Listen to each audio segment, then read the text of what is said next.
Just a quick update on the Wrangler. Took it to the dealership for that ESS fault, and it's been 2 days now, 2 full days, and obviously I'm not getting it back today either. Looks like hopefully tomorrow I'll get it back, but the way things are looking, I'm not so sure.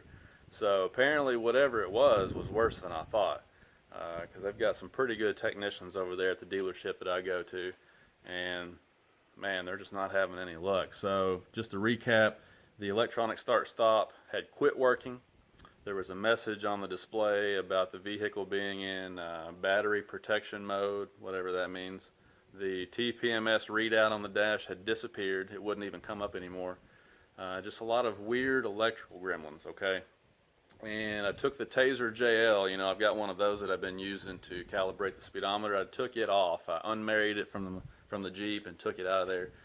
It was out for a week, so made no change. So it wasn't the programmer.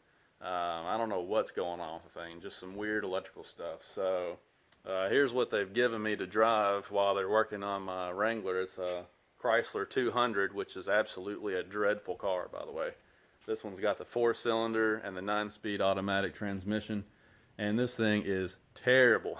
I mean, if you've got one of these, I apologize, but this is the worst car I've driven in probably 20 years. It bucks, it kicks, it's got funny noises, the brakes chatter like crazy.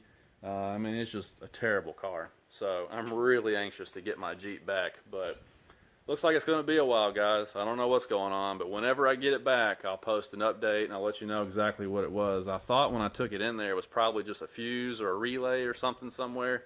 You know, something to be simple, and by the end of the first day, they'd call me and say, hey, come get your Jeep. But that obviously didn't happen. So, you know, the more complicated they're making these Jeeps, and we knew this was going to happen, but the more complicated they're making these things, the more opportunity there is for failure.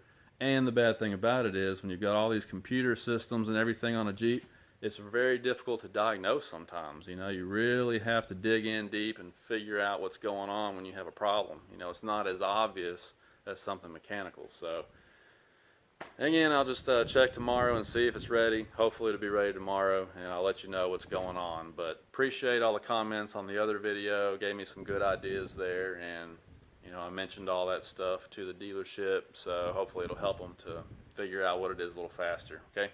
All right, guys, have a good night, and hopefully I'll talk to you tomorrow with my Jeep. Thanks.